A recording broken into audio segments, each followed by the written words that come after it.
Wanaparthy MLA Thudi Megha Reddy local సర్వీస్ను ప్రారంభించారు. విద్యార్థులు, ఉద్యోగుల, ప్రజలు ఇబ్బందులు దృష్టిలో ఉంచుకుని వనపర్తి పట్టణంలో సిటీ బస్సులు ఏర్పాటు చేస్తే ఇబ్బందులు తొలగిపోతాయని గుర్తించి నూతన బస్సును ప్రారంభించారు. బస్సు రిబ్బన్ కట్ చేసి పట్టణంలో 10 కిలోమీటర్ల బస్సును డ్రైవింగ్ చేసుకుంటూ వెళ్లారు.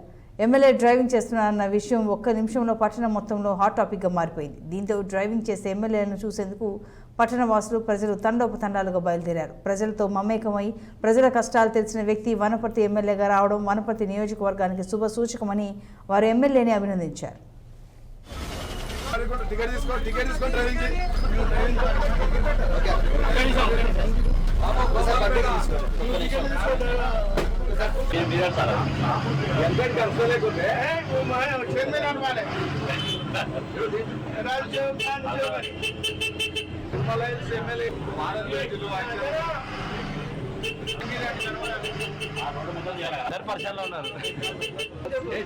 ఉన్నారు